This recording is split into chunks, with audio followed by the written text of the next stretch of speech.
먼저 만나 뵙게 돼서 반갑습니다. 그리고 이 자리에 계신 여러분 모두를 주님의 이름으로 정말 간절히 그리고 정말 진심으로 축복합니다.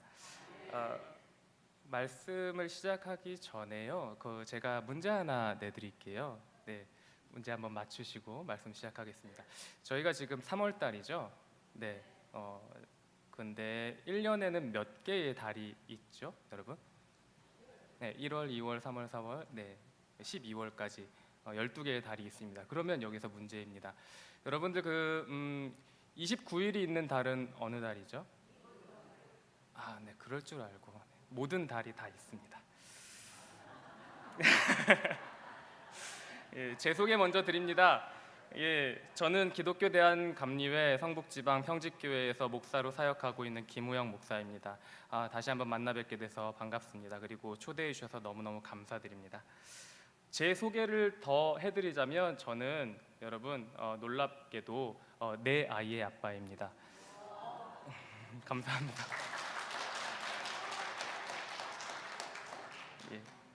첫째는 올해 초등학교 이제 5학년이 되었고요. 둘째는 초등학교 2학년.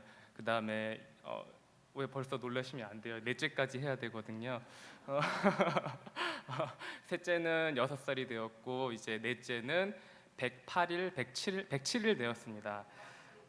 그런데 제가 아이들을 키우다 보니까 이상한 일이 하나 있습니다. 뭐냐면 첫째 아이는 자기 혼자 등교를 하고 하교를 합니다. 근데 첫째 아이는 이상하게 학교를 갔다가 돌아와서 제 집에 있습니다. 그리고 제가 해주는 밥을 먹습니다.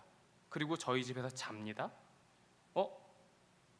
전 아무 말도 안 했는데 저희 집에 있고 그 다음에 저희 집에서 밥을 먹고 저희 집에서 잠을 잡니다. 저는 이렇게 말하지 않았어요.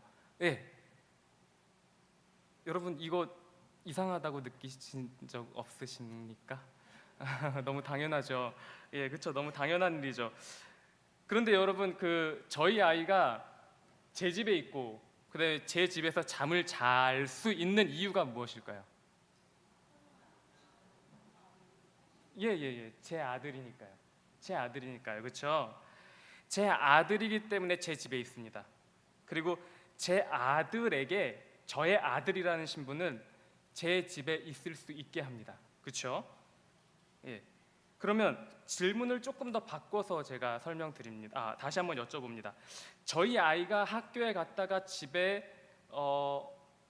와서 제 집에 있고 제 집에서 자야 하는 이유는 또 무엇이겠습니까? 제 아들이기 때문에 그래요. 이렇듯 어떤 사람의 신분은 그 사람이 서 있을 수 있는 곳 그리고 그 사람이 서 있어야 되는 곳을 정합니다. 정론교회 귀하신 성도님 여러분들, 먼저 제가 말씀을 더 진행해 나가기 전에 한 가지 양해의 말씀을 드리자면, 저는 제 자신이 목사라는 직함보다 저는 제 자신이 성도라는 직함이 더 좋습니다. 그게 무슨 말이냐면 성도는 거룩한 사람들을 이야기하는데요. 제가 목사인데 성도가 아니다? 그럼 저는 큰일 날 사람이에요. 저는 목사보다 거룩한 사람으로 하늘나라에 가야 합니다.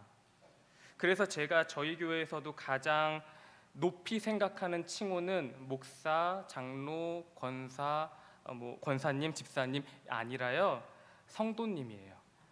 그래서 저는 여러분을 이 자리에서 뵐 때는 모든 직분 다 생략하고 성도님이라고 부르겠습니다. 이 부분 조금 양해해 주셨으면 좋겠습니다. 이 자리에 계신 귀한 하나님의 성도님 여러분들, 그럼 여러분들은 누구이십니까? 여러분은 천국 백성이십니다. 저와 여러분은 천국 백성입니다. 하나님께서는 예수 그리스도의 피로 저와 여러분을 천국 백성으로 만드셨습니다. 천국 백성의 신분에 대해서 제가 조금 더 말씀드리겠습니다. 이 자리에 계신 여러분들은 예수님을 하나님의 아들이시자 여러분을 구원하신 분으로 믿으십니까? 아멘. 히브리서 4장 16절 말씀에 의하면 예수님을 구원자로 믿는 사람의 마음 자체를 뭐라고 표현하냐면 은혜의 보좌라고 표현합니다. 그러니까 예수님을 구원자로 믿는 사람의 마음 자체가 그리스도가 계신 곳이라고 얘기합니다. 그래서 예수 그리스도를 믿는다라는 표현과 예수 그리스도를 영접한다는 표현은 같은 말입니다. 예수님을 여러분의 구원자로 믿으시는 순간 여러분 안에는 예수 그리스도가 오십니다. 들어오십니다. 그런데 예수님이 여러분 마음에 들어오셨을 때 저와 여러분에게는 놀라운 변화가 하나 일어납니다. 갈라디아서 2장 20절 말씀입니다. 제가 대신하여 읽어드립니다. 내가 그리스도와 함께 십자가에 못 박혔나니 그런즉 이제는 내가 사는 것이 아니요 오직 내 안에 그리스도께서 사시는 것이라. 예수 그리스도가 우리 안에 들어오심으로 말미암아 그때부터 우리 마음에 우리는 없고 예수만 사십니다. 믿으십니까? 그러면 우리 안에 살아계신 예수 그리스도는 누구시냐? 요한일서 4장 16절 말씀을 제가 읽어드립니다. 하나님이 우리를 사랑하시는 사랑을 우리가 알고 믿었느니 하나님은 사랑이시라. 예수님은 사랑이십니다. 저와 여러분이 예수님을 구원자로 믿는 순간 예수 그리스도께서는 우리 안에 들어오셨고 우리 안에 들어오시면서 우리에게 펼쳐진 우리 안에 일어난 놀라운 변화는 우리는 없고 예수만 계십니다. 믿으십니까? 근데 그 예수님은 사랑이십니다. 그러면 사랑하는 여러분, 여러분은 누구이십니까? 나는 예수입니다 하는 사람은 없으시겠죠? 그러시면 안 돼요. 저와 여러분은 사랑입니다. 저와 여러분은 사랑입니다. 예, 사랑이에요. 사랑이라는 존재로 새롭게 태어나신 여러분들을 축복합니다. 한 가지 더 말씀드립니다. 예수는 사랑이신데 예수 안에는 뭐가 있나요, 여러분? 요한복음 1장 4절 말씀을 제가 읽어드립니다. 창조된 것은 그에게서 생명을 얻었으니 그 생명은 사람의 빛이었다. 개역개정 성경판에 보면은 그 안에 생명이 있다라고 나와 있습니다. 사랑하는 여러분, 죽음을 두려워하지 마십시오. 예수 안에 생명 있으심을 믿으십시오.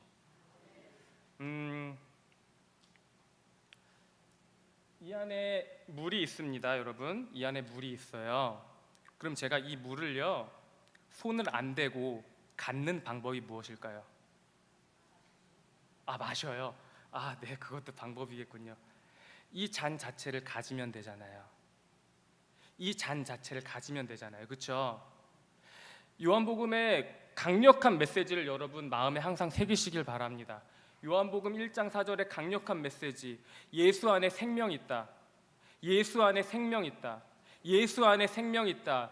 그러므로 예수를 영접한 사람은 그 예수 안에 생명이 있기 때문에 나는 없고 예수만 사시기 때문에 그 예수 안에 생명으로 말미암아 예수를 영접한 사람은 죽는 날 눈 감으면 눈 뜨면 예수 품 안에 있게 됩니다. 네, 요한복음의 강력한 메시지입니다. 사순절을 지나고 있는 여러분들, 이 메시지 항상 마음에 새기시길 바랍니다. 여러분이 예수 그리스도를 믿는 순간 여러분은 사랑이로 다시 태어났습니다. 저희 교회에서는 이거를 사랑이라고 얘기를 해요. 제가 이제 셋째를 낳고 넷째를 낳지만 사실 셋째의 이름과 넷째의 이름은 지금 한솔이, 한들이라고 지었지만 그 아이들의 이름은 제 마음속에 사랑이에요. 사랑이. 왜 그러냐면 이 아이들이 예수 그리스도를 영접해서 사랑이라는 존재로 다시 태어났으면 하는 마음에서요. 그런데 제가 한솔이, 한들이라고 지은 이유는 저희 아버지가 사랑이라는 이름을 싫어하셨어요. 그래서 한솔이, 한들이라고 지었어요. 제가 그렇게 변경한 이유는 뭔지 아세요? 한솔이, 한들이라고 이름을 지음으로 말미암아 내가 그걸 통해서 내가 사랑인 거 기억하려고, 내가 사랑인 거 기억하기 위해서 한솔이, 한들이라고 이름을 지었어요. 왜?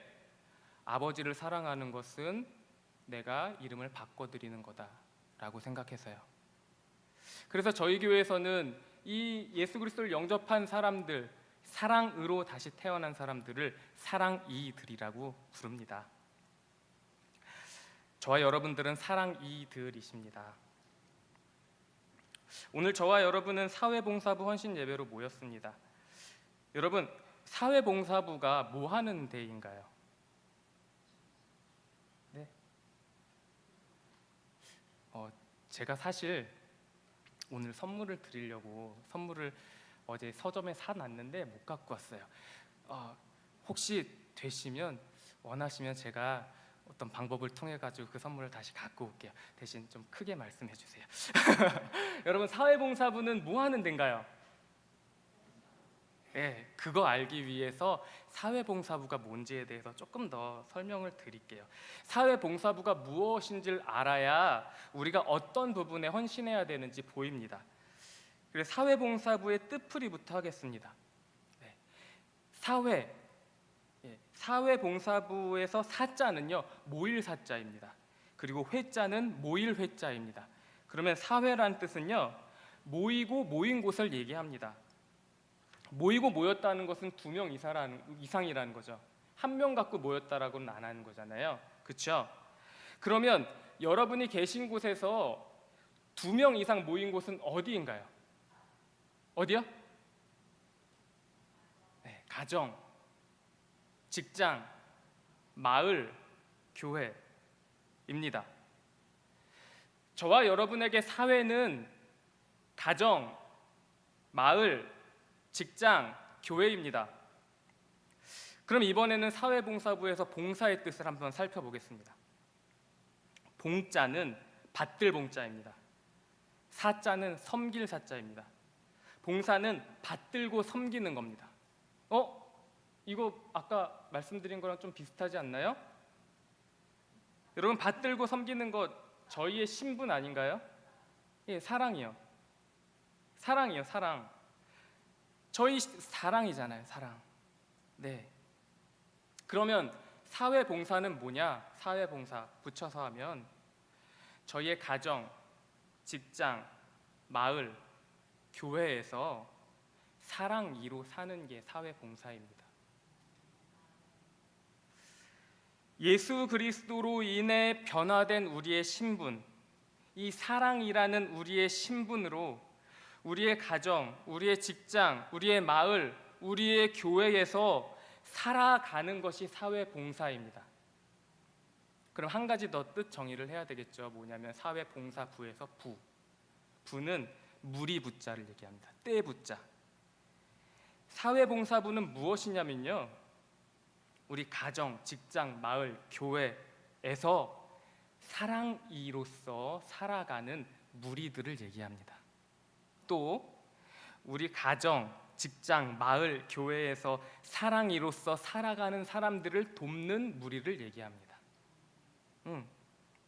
단순히 우리가 착한 일을 하고 남을 돕는 이 차원이 아니라 사회봉사는 우리가 예수 그리스도로 인해 새롭게 태어난 이 사랑이라는 신분으로 우리가 거해 있는 이 자리에서 살아가는 것을 말합니다. 구원받은 백성으로 살아가는 것이 사회봉사입니다. 그러면 저희가 왜 사회봉사부로 살아가야 되느냐, 그 이유, 어떤 목적, 조금 더 말씀드리겠습니다. 첫 번째, 저희가 사회봉사로 살아가야, 그러니까 사회에서 사랑이로 살아가야 되는 이유, 첫 번째, 천국이 있음을 알리기 위해서입니다. 제가 말씀 읽어드립니다. 이같이 너희 빛이 사람 앞에 비치게 하여 그들로 너희 착한 행실을 보고 하늘에 계신 너희 아버지께 영광을 돌리게 하라. 그 미래학자이자 목사님이신 최윤식 박사님께서 작년에 2050 한국교회 다시 일어난다라는 책을 출간하시면서 말씀하신 내용이, 한국 교회가 지금 점점 그 수가 줄어들고 있지만 반드시 부흥의 때는 온다. 두 시기가 올 건데 본인은 한 시기는 그 남북 통일의 때라고 얘기를 하시더라고요. 그 왜 그러냐면 남북이 통일되게 되면 남북한 사람들의 그 문화 차이 때문에 생겨나는 갈등을 받아내 줄 수 있는 유일한 곳이 교회라는 거예요. 어떤 사람을 받아내 주는 것, 그 사람이 어떤 사람인지 어떤 사람이든 그 사람 자체를 용납해 주는 것은 그리스도 안에 있는 사랑밖에는 불가능합니다. 나와 출신이 다르고 경제력이 다르고 배경이 다르고 서로 나와 다른 생각으로 일을 진행해서 내게 피해를 주는 사람이라고 할지라도 그 사람을 받아내 줄 수 있는 그런 역할을 할 수 있는 유일한 곳은 예수님의 사랑을 경험하고 있는 교회뿐이라는 거예요. 이런 거예요. 누가 막 버럭 화를 냈어요, 나한테. 근데 분명 같이 화낼 법한데 화내지 않는 거예요. 이 상황에서 화를 안 낸다고? 내 말을 들어준다고? 이 상황에서 날 위해준다고? 재작년에 여러분 뉴스에서 한번 나왔던 건데 재작년일 거예요. 아마 재작년 아니면 재작년인데 어떤 아기 엄마가 아기가 갑자기 너무너무 아파서 이 병원 가는 운전길에 정신없이 운전하다가 이제 접촉 사고를 냈어요. 하필 고급차를 박았어요. 외제차였어요.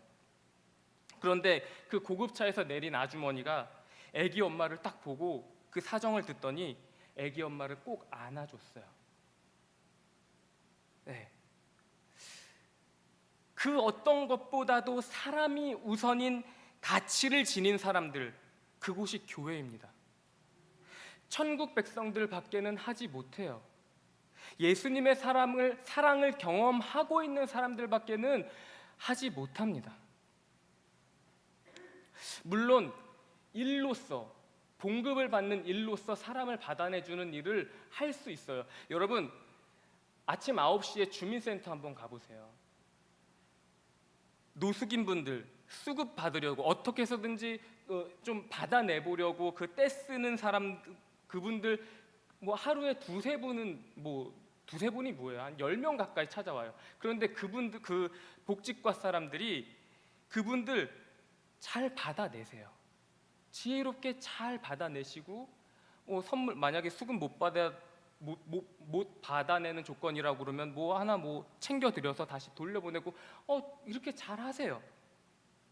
그런데 이를 뛰어넘어서 사람 대 사람으로 한 인격을 온전히 받아내 주는 것을 할 수 있는 유일한 존재는 저와 여러분들, 예수님의 사랑을 경험하고 있는 저와 여러분들밖에는 하지 못합니다. 근데 그 사랑, 이 세상을 뛰어넘은 그 천국의 착한 행실로, 그 사람을 받아내주는, 사람을 용납해주는 그 착한 행실로 이 세상 사람들은 하나님을 알게 됩니다. 이게 저희가 사회봉사로 살아가야 되는 이유입니다.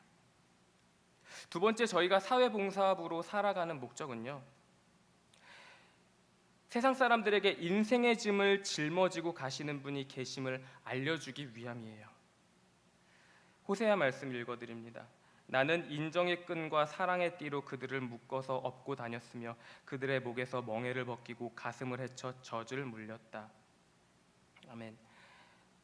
하나님의 소원은 저와 여러분들을 위해 일하시는 겁니다. 하나님의 소원은 우리의 인생의 짐을 짊어지고 가시는 거예요. 지금도 자기의 인생의 짐의 무게 때문에 목숨을 끊는 사람들이 많습니다. 여러분의 가정, 여러분의 마을, 여러분 직장, 여러분 교회에 자기 인생의 짐으로 버거워하는 분들이 계세요. 여러분께서 그들의 인생의 짐을 대신 져주세요. 넌 왜 이거밖에 못해? 넌 왜 이렇게 못하니? 이건 이렇게 해야지. 너처럼 이렇게 하면 어떻게 해? 내 말 들었어야지. 왜 넌 쉬운 길 놔두고 이렇게 삥 돌아가니? 라는 비난과 정죄 대신에 그들이 슬퍼할 때 슬픔을 받아주시고 그들이 즐거워할 때 함께 기뻐하십시오. 그렇게 그들의 인생을 함께 짊어지십시오. 그래서 예수 그리스도의 우리를 업고 가심을 그들에게 알려주십시오. 세 번째, 저희가 사회봉사부로서 살아가야 하는 목적, 사랑이들이기 때문이 그래요. 여러분, 목적 없이 사랑하십시오. 지금까지 목적 2개 얘기해놓고 이건 갑자기 뭔 얘기야? 그러시죠? 사랑하는 여러분, 저희가 사랑이로 살아가는 이유는 저희가 저희 마을, 저희 가정, 저희 직장, 저희 교회를 받들고 섬기는 이유는 저희의 신분이 사랑이기 때문입니다. 우리가 사랑이로 다시 태어났기 때문입니다. 하나님께서는 우리를 구원하시기 위해서 우리를 사랑하시는 게 아니라요, 우리를 사랑하시기에 우리를 구원하시는 거예요. 아내를 변화시키기 위해 사랑하지 마십시오. 남편을 교회 나오게 하기 위해 사랑하지 마십시오. 직장 상사를 전도하기 위해 사랑하지 마십시오.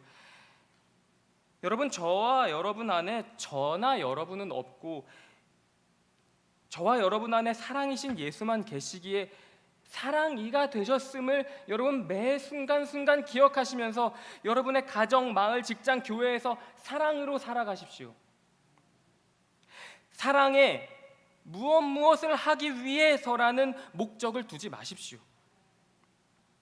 오늘 대신 읽어주셨던 그 말씀 다시 읽어드립니다. 이같이 너희 빛이 사람 앞에 비치게 하여 그들로 너희 착한 행실을 보고 하늘에 계신 너희 아버지께 영광을 돌리게 하라. 저희가 할 일은요, 착한 행실, 사랑, 이들로서 사랑하는 것이지, 그들이 변화되고 그들이 하나님을 알게 되고, 이건 하나님의 일이에요.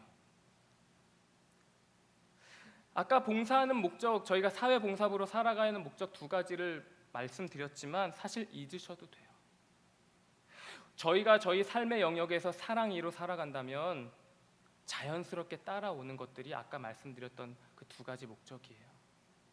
저희가 할 것은 사랑입니다.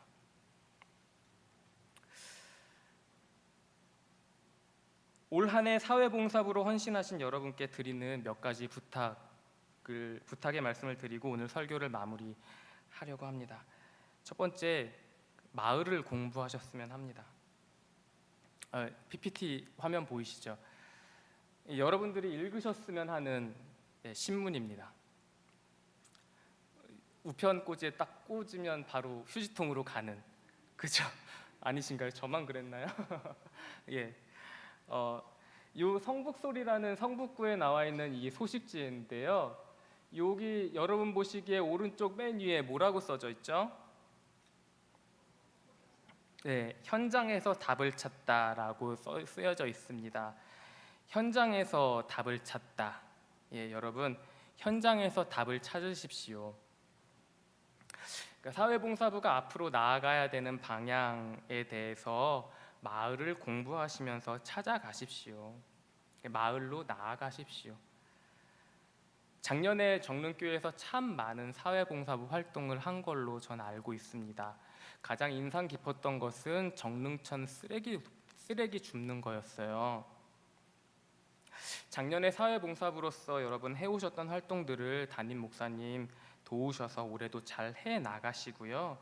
한 가지 더, 이 성북구 소식지를 들으시면서 읽으시면서 이 정릉마을, 여러분이 살고 계신 이 마을을 좀 공부하셨으면 합니다. 여러분, 그 비전이라는 건요, 하나님이 보여주시는 어떤 그런 방향성이라고 할까요? 이건요 무엇이냐면 내가 할 수 있는 것과 그리고 사회의 필요가 이 맞닿는 부분에 있습니다. 정릉교회가 가지고 있는 자원으로, 그게 인적 자원이든 물적 자원이든, 정릉교회가 가지고 있는 자원으로 정릉동의 필요를 채워줄 수 있는 곳을 찾으시고 그곳으로 가십시오. 정릉교회가 잘하는 것과 정릉동의 필요가 맞닿는 지점이 있을 겁니다. 이 소식지를 읽으시면서 그 마을을 공부하셨으면 합니다. 그리고 이 마을에서 사랑이로 살아가시면서 마을의 필요를 채워주십시오. 두 번째 부탁드리는 것은 여러분 싸우지 마십시오. 딱 뵈니까 여기에서 싸우실 분들은 아무도 안 계신 것 같아요. 죄송해요. 저희 교회 이야기만인 것 같아요. 네. 저와 여러분은 천국 백성입니다. 믿으십니까? 네. 저희는 이곳에 살고 있지만 저희의 신분은 천국 백성입니다. 그럼 여러분, 이 땅에서 저희는 이방인입니까? 원주민입니까? 원주민이니까 이상하시죠? 아프리카 막 이런 거 생각나시고 그냥 한자 뜻대로 봐주세요. 원래 주민입니까? 아니면 저희는 이방인입니까? 네, 이방인입니다. 하나님께서 아브라함을 갈대아 우르에서 불러내셔서 하나님이 가라 하신 땅으로 가죠. 근데 거기는 원래 살고 있던 주민들이 있었어요. 원주민이 있는 곳에 아브라함이 간 겁니다. 이방인인 아브라함이 그곳에 간 거예요. 원주민들은 여러분 이방인들의 행동을 봅니다. 이거를 교회가 한 마을에 들어가는 것을 이 원주민의 시각으로 제가 설명드려 보겠습니다. 평온히 살고 있는 한 마을에 교회가 딱 들어옵니다. 원주민들에게 새벽 기도도 나오세요. 복 받으세요. 수요 예배도 나오세요. 금요철야 기도하면요 소원 이루어 주십니다. 주일 예배 나오셔야죠. 막 이렇게 전도를 해요. 근데 사람들이 점점 모여요. 원주민들이 생각합니다. 저희가 도대체 뭐길래 사람들이 저렇게 모이지? 우와, 사람들이 왜 모이지? 저기 뭐 하는 데야? 천국이 있대. 천국은 뭐지? 원주민들의 생각입니다. 그런데 갑자기 교회가 두 개로 나눠져요. 원주민들이 물어 어떻게 된 건지 사정을 캐봐요. 알아보니까 그 이방인 그 교회에서 둘이 싸웠대요. 그래서 세력이 갈라졌대요. 갈등이 생겼는데 봉합이 안 돼서 갈라섰대요. 그럼 교회를 바라보는 원주민들의 그 시각은 어떨까요? 어떤 느낌이 들까요? 쟤네 싸우네. 쟤네 예수 있다고 했는데. 쟤네 싸우는 거는 죄라고 하지 않았나? 쟤네 천국 있다고 했잖아. 죄가 없는 사람들만 가는 천국 있다고 했잖아. 천국? 야, 그냥 하는 말인가 보다. 쟤네 우리랑 똑같이 살아. 이게 원주민의 시각이에요. 그러므로 성도님 여러분들, 싸우지 마십시오. 싸움이 날 것 같으실 때 양보하십시오. 우리 주님의 칭찬을 들으시며 양보하십시오. 셋째, 마지막으로 부탁드리는 것은 여러분, 교회에 오셔서 예수님의 사랑을 배우십시오. 말씀을 읽어드립니다. 수고하고 무거운 짐진 자들아 다 내게로 오라. 내가 너희를 쉬게 하리라. 나는 마음이 온유하고 겸손하니 나의 멍에를 메고 내게 배우라. 그리하면 너희 마음이 쉼을 얻으리니 이는 내 멍에는 쉽고 내 짐은 가벼움이라 하시니라. 우리 하나님의 소원은 우리 인생의 짐을 대신 짊어지고 가심입니다. 저희가 가정에서, 직장에서, 마을에서, 교회에서 살아갈 때 어떻게 안 싸울 수 있겠습니까? 사회봉사부로 모이셨을 때 제가 싸우지 마시라고 부탁드렸지만 의견 충돌 안 날 수가 없어요. 싸우지 않는 것은 우리가 할 수 있는 것이 아닙니다. 저나 여러분들이 분노하는 건요, 저나 여러분들이 분노하거나 화내거나 죄를 짓는 건 누가 우리를 건드려서예요. 누가 우리 자존심을 건들거나 이렇게 하지 않으면 우리 화내지 않습니다. 마음이 상했을 때 죄 짓는 거예요. 마음에 상처가 있을 때 죄가 나오는 거예요. 미워하는 거, 분노하는 거 다 마찬가지예요. 당 짓는 거 다 마찬가지예요. 그런데 여러분, 여러분 마음이 아프실 때, 여러분 마음에 상처 입으실 때, 누가 내 자존심을 딱 건들 때, 누가 정말 툭툭 건들 때, 자꾸 내 일을 방해할 때 갈라디아서 2장 20절 말씀 기억하시는 거예요. 내 마음이 아플 때 내 마음에 우리는 없고 예수 그리스도만 계심을 기억하는 거예요. 내 마음에 지금 내 마음의 아픔은 주님의 아픔인 것을 기억하는 거예요. 사랑하는 여러분, 부활하신 주님은 하늘에서만 계시지 않고 우리 마음에도 지금 계십니다. 우리가 고통 가운데 있을지라도 우리 안에 계셔서 우리의 모든 고통을 그분의 십자가 고통으로 당하고 계심을 아셔야 돼요. 또한 우리가 삶의 현장에서 겪는 아픔, 고통들은요, 비단 그 원인이 다른 사람들에게만 있지 않은 경우도 있어요. 내 자신의 연약함 때문일 때도 있어요. 뭐 부지런하지 않음, 게으름, 뭐 이런 거일 때도 있어요. 내 자신의 잘못으로 겪는 그 고통에서도 우리 주님은 그거 내 고통이다. 내가 그것 때문에 십자가에서 죽었고 지금도 나는 네 안에서 그 고통 당하고 있다. 너는 나의 온전함을 입어라. 넌 나의 온전함을 입어라. 이런 주님의 여러분의 인생을 짊어 가심의 그 은혜가 이곳에 있기를 간절히 바랍니다.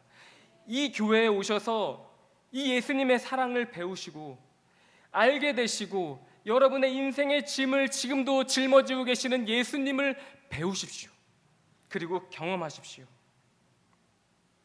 그리고 우리의 고통의 짐은 그분이 대신 짊어지고 가시는데 우리가 사랑이로서 사랑할 때, 우리가 사랑할 때는 그 모든 공로는 우리에게 돌리시는 그분의 말도 안 되는 사랑을 이 교회에서 경험하십시오. 잘하였다, 잘했다, 네가 참는 거 안다, 너 잘했다, 내가 너 기다리고 있다, 잘했다, 잘했다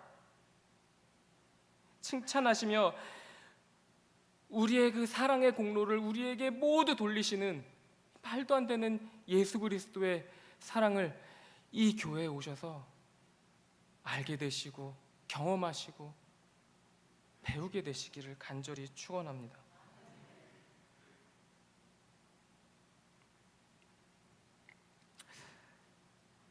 사회봉사부로 헌신하신 것, 사회봉사부로 계시기로 하신 것, 여러분은 여러분의 가정, 마을, 직장, 교회에서 사랑이로 계시기로 한 것입니다.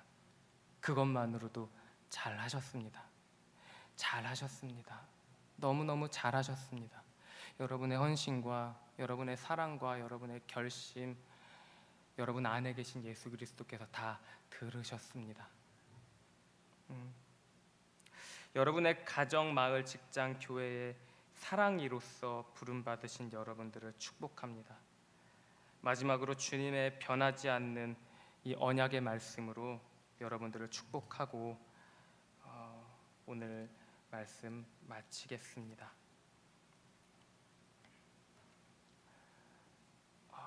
죄송합니다. 제가 안경을 안 쓰고 와서 잠깐만 찾겠습니다.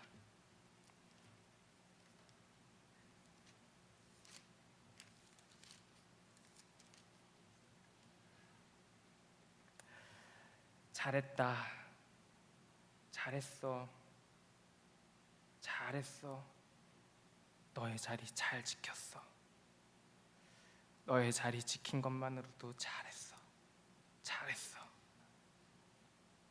착하고 신실하다, 잘했다, 내가 너의 사랑을 안다. 이 칭찬과 격려는 여러분의 것입니다. 기도하고 오늘 말씀 마치겠습니다.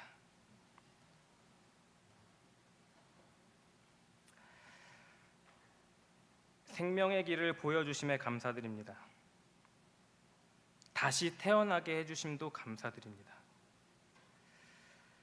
우리 안에 생명으로 거하여 주셔서 감사드립니다. 저희 생명의 길을 갑니다.